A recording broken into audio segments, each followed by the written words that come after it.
welcome to my review of the Beast of the Mesozoic Ceratopsians, my new favorite thing in the universe. It feels like it's taken forever to get to this point to actually get to have them in person on my review desk. It's crazy, thinking back to the Kickstarter and, worries that certain ones wouldn't be funded and stuff all the way up till now. It's been a long time coming, and here it is. It's amazing. Oh Lord, where do I even start? Let me bring up my notes. So the way I'm gonna try to do this is we're gonna start with some general notes about the whole series and my thoughts on just the whole line. And then we're gonna kind of try to rapid fire through each of these figures individually and maybe rank them at the end, I don't know. I'll see how I feel, if I feel up to it or not. Anyhow, let's get started with the first thing in my notes, and that is coloration. What other line of figures could possibly ever bring you these insane, vivid, saturated colors and complex patterns? The colors on these figures are crazy. I used to think that I knew what brightly colored figures looked like. I used to think that I had plenty of figures in my collection that were really, bright and in your face and had all sorts of crazy patterns and color choices, but they are just all put to shame by this. Nothing else on my shelves even looks like it has color. The rest of my shelves may as well be in grayscale compared to these things. They're just ridiculous. And they're all based off of modern animals, just like the Raptor series. And there were some bright raptors, like some of the more bold color schemes did sort of start back in the Raptor series, but there were also a lot more kind of neutral colored ones, a lot of ones based off of like raptorial birds and stuff. And this line just kind of goes even further with it. And I think because they're based off of real animals, there's something about these color schemes that strangely, despite being really bright and really just going all out, they also feel really natural to me. They feel like they capture those vivid, complex colors and patterns that you see on real birds and reptiles and amphibians and such in real life that are rarely captured well on figures of prehistoric life. I can't think of any other line that does that as well as this one does. Just look at this thing. Me and my friends call the Kosmoceratops the beacon. Look at this lime green. And the white, and just, it's over the top. When I first saw it, I actually didn't really like this one that much, and then I really grew to like it. I thought it was too much. I thought it was too bright at first, and then at some point, I grew to like the really bright ones, and now they're just pretty much my favorites in the whole line. Another great example is this beauty back here, the Medusaceratops. This one has prominent shades of bright yellow and orange with, and the camera isn't even doing it justice, but with this really saturated, beautiful purple over much of the body. The colors on this one are crazy. The initial prototype pictures don't do it justice either. Having it in hand, it's absolutely ridiculous. And even the dullest one here, the Pachyrhinosaurus, is still freaking red. Like, sure, it's a dark, desaturated red, but it's still red, and it's still got this really, really saturated, really vivid, like teal or turquoise on the belly and blue on the face. Even the dullest colors out of all these on the Pachy are still really eye-catching. I should say, too, before we move on and go into more specific points about the line, I'm not even gonna get into things like sculpted detail and quality control. You can just assume they're really good and really solid all the way through, because they are. I could talk about colors all day with these figures. I think their colors are just so striking, so lifelike, and they just are so inspiring to look at. But we do need to move on with the video. The other thing I'd like to talk about briefly is accuracy. Now, accuracy on these is not perfect. Some of the different body sizes have some proportional things that I'm not the biggest fan of, to be honest, and not all of the head sculpts are perfectly on point with the fossil material. But for the most part, these figures are aiming for accuracy, and most of the time, they succeed quite well. Some of these figures are almost perfect reconstructions of the animals that they represent, and even the ones that are flawed do a better job than 90% of Ceratopsian figures out there, and it is really, really impressive to me. That was one of my biggest attractions to the Raptors initially, is that, they're these cool articulated figures, but they're also aiming to be scientific, and it's great to see that that scientific paleontological inspiration has not left the series with the Ceratopsians. The final note about the series as a whole that I want to bring up is the actual articulation. Just like the Raptors, these are even outside of the niche of just dinosaur figures, in terms of action figures in general, these are just exceedingly high quality and well made. I'm just gonna use the Medusa as an example because it's one of my favorites in terms of the articulation, how smooth it is, and the range of movement that it has. I love this body that it and the Styracosaurus have a lot. You can see the head has tons of range of motion, way more range than the Raptors. The Raptors were pretty good with articulation, but their heads were one thing that just, you could never get very much expression out of the heads and the necks. And these figures, it is not like that at all. And this one doesn't even have the best head range of motion. The best head range of motion is actually the Kosmoceratops. You can see you can get it super, super low. Even if you want the neck flush with the torso, you can still get it super low and defensive. You can turn it to the side. You can get really, really impressive side to side, almost 90-degree bends on that axis, and it can look up, and you can get plenty of tilt out of it. You can get like almost a 180 tilt. It's absolutely crazy. And the torso joints, the torsos, this guy has an amazing ab crunch, which is pretty cool, and I didn't really expect. And then the Medusa, while it doesn't have quite as much crunch, this body that it shares with the Styracosaurus and the Wendy, I believe, does have incredible side to side, and it can really move up if you want to go for like a bipedal, like feeding posture or something, like it's reaching up to the trees or something like that. I think that would be kind of a cool idea. And in general, this one, it has tons of tilt and swivel to it. It just feels so smooth. You can do so much with it. The limbs also all work great. The limbs work pretty much as well as the Raptors. I mean, the legs and arms on the Raptors were always fine, but the torsos and heads really left something to be desired, and they've really done better with those on these figures, in my opinion. David Silva has knocked it out of the park. And again, just in terms of the solidity of the joints and how breakable they feel, it's amazing. They don't feel breakable at all. The joints don't feel brittle. They sometimes are very firm, but I would rarely describe them as stiff, like stiff in a brittle, worrying way. Certainly never like that. And even the loosest joints here are not too loose to work. One of my Raptors, the Pyroraptor, has a very, very loose pair of toes that barely even stays on the foot. I haven't run into anything like that on these figures. Some other people have. I know David's Diabloceratops and Medusaceratops' heads can pop off and stuff.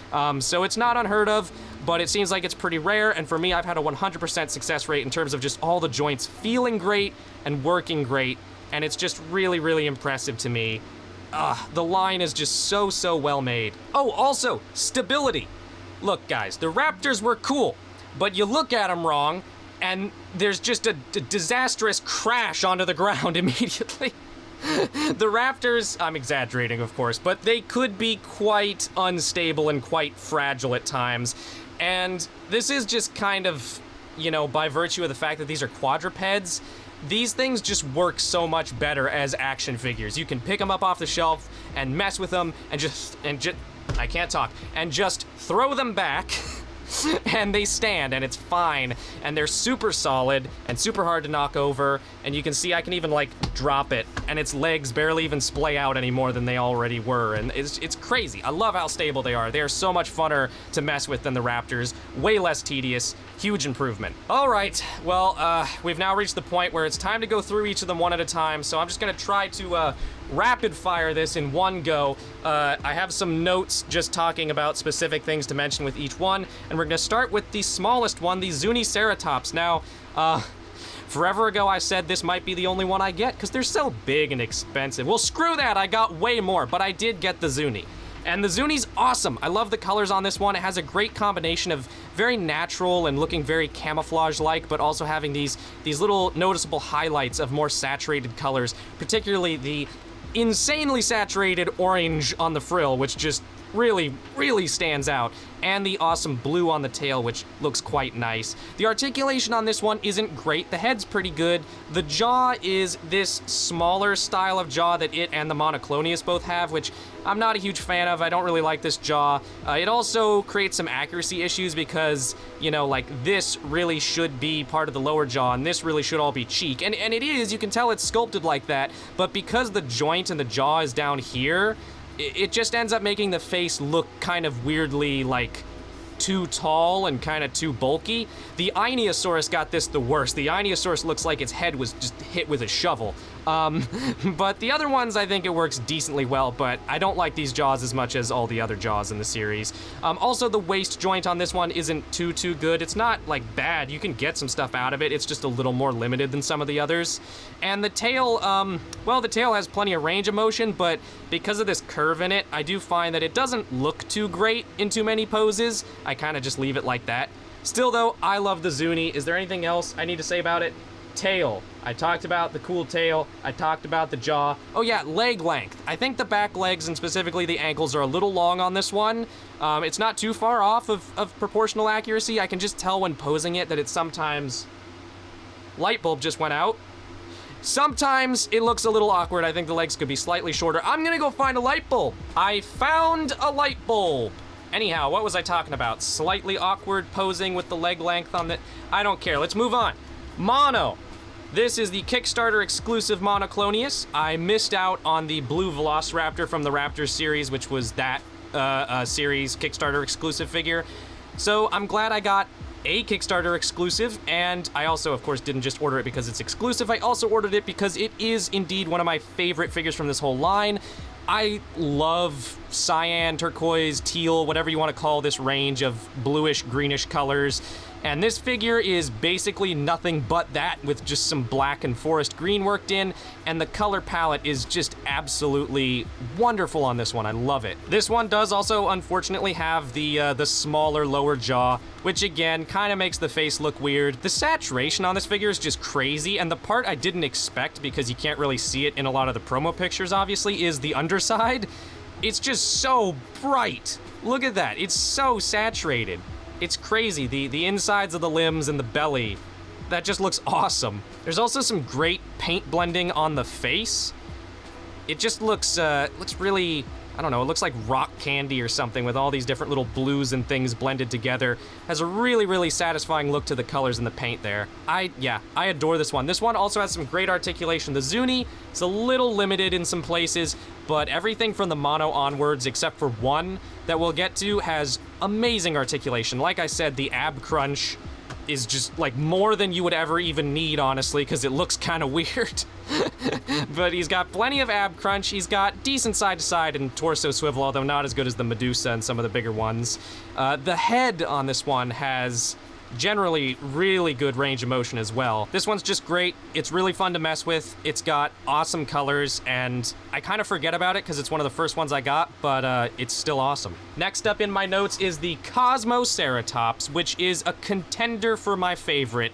I don't know why, because it's actually one of the less saturated, less brightly colored ones. It's a little more muted looking, but I just adore this figure. There's just something about it. It has almost a Japanese or Shogun kind of vibe, I think, because black and red are colors I really associate with like Japanese castles and stuff, and some of their architecture. And also it does have some pink, which I guess could be associated with like sakura blossoms and stuff. I don't know, maybe it's a strange specific association, but there's just something about this figure. It just has a vibe. It's all about the vibes. It is, though. I can't quite describe why I love it so much. There's just something about the color palette and the patterns on this one that just work really well for me, and it just has a nice design to it. I also love the head sculpt. It's very accurate to Kosmoceratops. This is one of the best head sculpts in terms of accuracy. Has a really nice jaw. You can actually open it way more than you would ever want to, which I can't complain about. It looks cursed as hell, very fun. And also it just has a really awesome looking head. The head sculpt is great just from a visual standpoint with some really cool black and red patterns in there. I love the black and red patterning. Looks really, really neat. And the keratin on this one is cool as well. I really like the paint and the texture work on the keratin on this particular figure. It looks exceptionally just gnarly and almost like the roots of a tree or something, especially on these little hornlets sort of wrapping around the top of the frill. That just looks great. The head mobility on this one is kind of a mixed bag. It can't really do very much up and down. Well, at least it can't do very much down without this piece sticking up. Like, if you include the neck, then it's decent, but I don't like bending the necks down because it usually looks bad. If it's just the head joint, it can't really do much. However, the side to side and the tilt on this figure is amazing. Look at the head tilt ability. That's actually, there you go. There you go, it's 360. And the side to side is really satisfying to work with. You can get almost a 90 degree bend in both directions. And you can get these cool poses where he's kind of almost looking behind himself, checking out if he's heard something in the bushes. I don't know, it looks great. Next up is the Kosmoceratops, the beacon.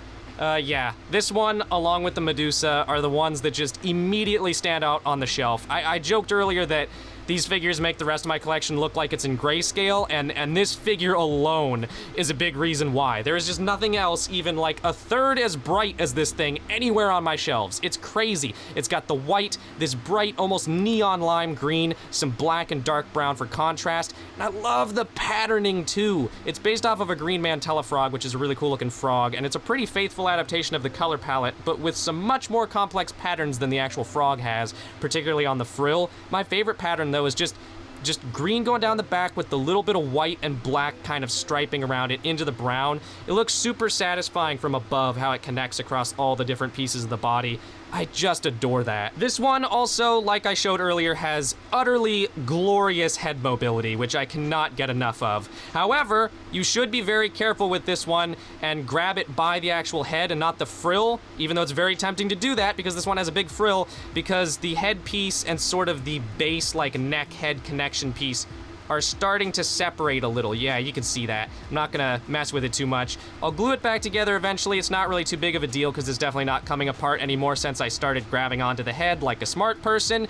Just something to keep in mind. That is the only kind of damage or breakage I've had on any of these, and it's totally my fault. Next up is my least favorite of the whole group, and I can say that pretty confidently. That is the Subadult Triceratops, and it's goddamn hilarious that this is my least favorite because this was the most hyped one out of the whole line for me.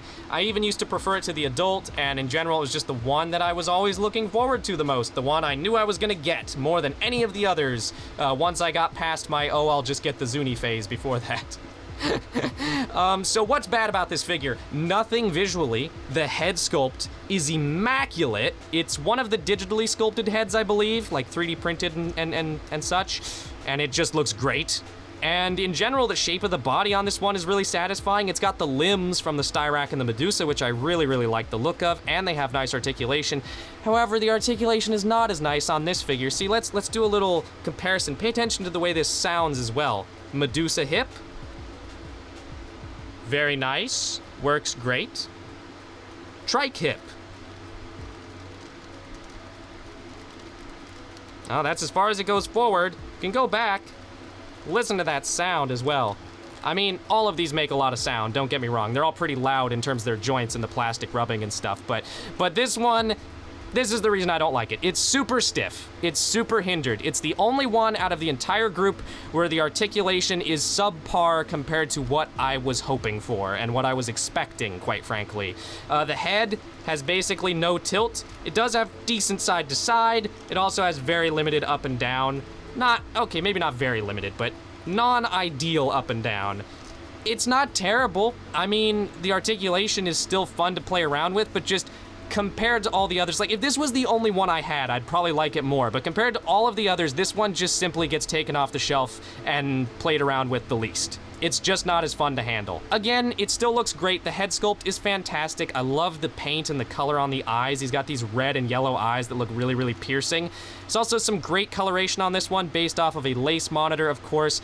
Not as many colors. It's pretty much just black and tan with a little bit of kind of burnt orange and blue, but it makes a good use of contrast and has a really, really striking look to it. It still looks great. It's just really stiff. The torso joint also I should talk about. It's just like barely any side to side. There's some ab crunch, but it looks really weird because this bit sticks up, so I don't really use it. It's just not as well designed as the others in my opinion. Moving on, next up, we have the Medusa, which is the newest member of the family. Aiden, Kikizilla 101, brought his over, and I got to see it in person, yeah, I instantly bought it after the end of our trip. It didn't even take me like a day. I needed this thing. and I'm so glad I got it. This is one that's been on the back burner for me for ages, and it's great to finally have it in the collection. Obviously, I already talked about this earlier, but this body sculpt is just amazing. It looks great. The look of the feet, the shape of the limbs, the overall sloping and shaping of the whole body, and the long, long, glorious-looking tail. I love this particular body that I think is only used on 3 of them. This one, the Styrac, and the Wendyceratops. I wish it was on more because it's just fantastic. And it's also fantastic, as I mentioned earlier, in terms of articulation and functionality. The torso joint is just crazy. The amount of range, everything feels so smooth. I love it. I absolutely love it. The head on this one as well, I just love everything. In my notes, I literally just have for this one in all caps, head. Because there's nothing specific to talk about. It's everything. The shape of the snout and the beak, the patterns on the head, these bright saturated eye spots, the fact that these horns on the back of the frill are ingrown down the back past this second set of hornlets. That is such a cool creative decision. I also love what David Silva did when sculpting the brow horns on this one, because the brow horns on Medusaceratops are not actually this cool on the fossil. He's taken some artistic liberty and added some keratin and added a little bit more of an upwards and inwards curve on the end of them. And these horns are so subtle, they look so good and so different from a lot of angles, and I just adore them. Also, it's got these snaky stripes or bands on the horns, which is such a cool touch. They're kind of cartoony, and I actually didn't like them at first, but I've grown to love them now. This one is also the other beacon of the group. Not quite to the Kosmosaurus' degree, I don't think. I think the Kosmosaurus has an advantage just because of the size of its frill. But this one still has bright yellow and orange and that deep saturated, lush, delicious looking purple all over it. There's some really nice subtle blending with different shades of purple as well. And it just looks fantastic. It is one of the figures out of the line that fully exemplifies how vivid and striking the colors in this whole figure series are. Next up, we have the Styracosaurus, which was the closest one to an impulse buy out of all these, because I kind of just went onto the site after getting my Trike and my Monoclonius, which were the ones I backed from the Kickstarter, and I knew I wanted to get something, and I didn't really know what. I considered the other color variant of the Monoclonius at the time, which I no longer really care for, and I considered the Medusa back then as well. And then I decided, you know what, I've barely looked at the Styrac. Should we look at it again? And I went, you know what, I'm getting it!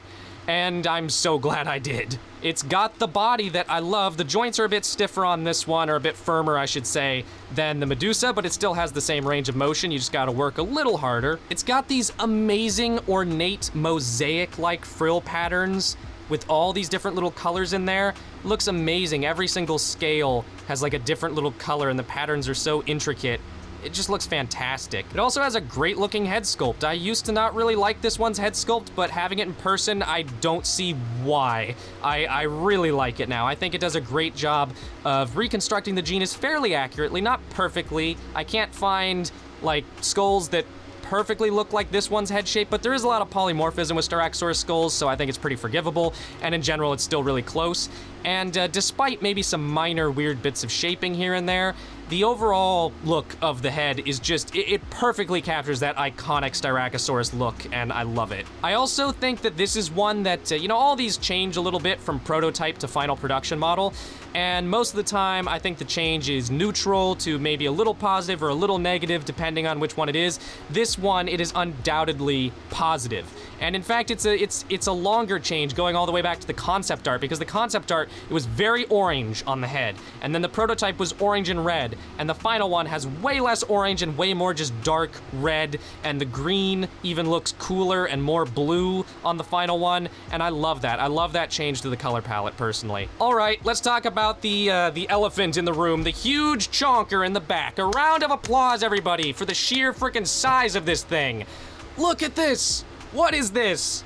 How is this real? It can't even fit in the frame. It's ridiculous. It weighs like 2 pounds or something. 3 pounds? I don't know. I believe it.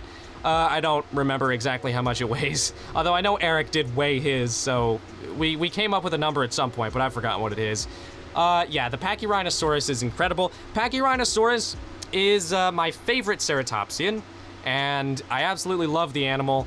And this figure has been one of the earliest figures in the line that I very quickly decided I liked.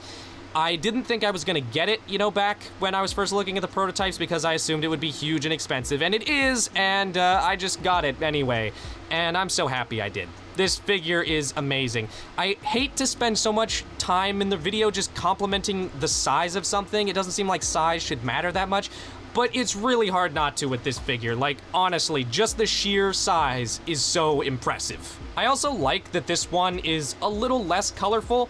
Pachyrhinosaurus, to me, you know, it lives up in the north. It's got this big, gross lump of bone on its face. It's kind of a gnarly looking genus. And so I like that this figure has a slightly darker, grittier look to it. I think it fits. The other thing that is amazing to me about this figure, along with the size, is the fact that the articulation still works so well. Even the torso joint, which is one of the joints that usually you need a little hot water to loosen up, right out of the box on mine was just crunching and wiggling all around. It's not quite as good as some of the smaller ones, but it still works so well. It's better than the Zuni, it's better than the Subadult Trike. It genuinely is. The limbs work great. My only complaint on articulation on this one is that some of the joints are actually a little too loose, in my opinion, specifically just the hips. The hips are a little too smooth for my taste. I can't even really call them loose. They're just a little too smooth. I wish they had a little more resistance. They still work fine for 90% of poses. In fact, honestly, I guess pretty much 100% of poses. It just feels like they could be a little firmer. Other than that, the articulation is fantastic. The head isn't, you know, quite as good as some of the smaller ones, obviously, but I was so worried about these bigger Ceratopsians from Beast of the Mesozoic, man. I remember looking at the prototypes and handling some of the smaller ones when I first got them, especially the Trike. The Trike really, you know, since it was one of the first ones I got, it kind of made me assume that even the medium ones would be really stiff and hard to pose. Turns out it's just a Trike problem. The other ones are fine. They're great. Still, though, I was worried for a while, all the way up until getting this one in person, that the big ones would just be stiff and heavy and really hard to pose, and that they might have joints that end up breaking and stuff, and I couldn't have been more wrong. This thing still is just so well made, and it works perfectly. Also, a small number of these figures do have articulated tongues. I forget which ones all have it, but this one has it. Normally, I need like a pencil or a little like knife or something to get in there, but this thing is so big, I can just reach into its mouth and just grab it and move around the tongue. It's absolutely absurd. Anyhow, that is about it. Shoot. I want to do the ranking. Let me think for a second. Okay. I know that the Trike is at the bottom. I know that the Zuni is next. They're the ones I have the most, like, small issues with. Well, the Trike aren't even super small issues. They're kind of moderate issues. Still, compared to other companies, these are fantastic. Don't get me wrong. I'm not hating on any of these. I love them all. It's just relative levels of love. Next up from the Zuni, I think I'm gonna go with the Mono just because it also has the inferior lower jaw design. And then I think I'm gonna go with the Pachy, as impressive and awesome as it is. It's hard for me to put it that low, but I think I have to just because the four we have left just have all the most amazing color schemes I've ever seen ever. And I think I'm gonna put the Styrac next. The Styrac was my favorite for a while, but I think the Chasmo has actually eclipsed it, even though I got them at around the same time, and I initially didn't like it as much as the Styrac. I think the Chasmo's sheer saturation and brightness, like look at it in the line. It's just such a beacon. And then I don't really know what order these should go in, but I know that the Medusa and the Cosmo are my two favorites. We'll just call it a tie for now. And there you have it. That's it. That is all my thoughts on this amazing series of figures. Along with Eofauna, BOTM is pretty much my co-favorite company right now. And David Silva has done an amazing job with these. I can't recommend them enough. I know they're big and expensive, so I know a lot of people won't go for them. I know a lot of people also just don't like articulated figures, but to me, these are just something you can't pass up. Even if you just want to get one small one, even if you just want to get the Zuni, you know, I can't recommend enough that you go for it. Of course, be careful, because I am living proof that, oh, I'm gonna get a couple small ones can quickly get out of hand. So anyhow, that's about it, and here's to Wave 3 and the Tyrannosaurs! Wait a second, oh yeah, Wave 3. Oh, I forgot Wave 3 existed. And I forgot that it might literally be my favorite wave, and that I love every single figure in it, and that they're all the biggest, most expensive ones. I'll see you when I'm living on the street due to spending all my money on BOTM figures. Goodbye!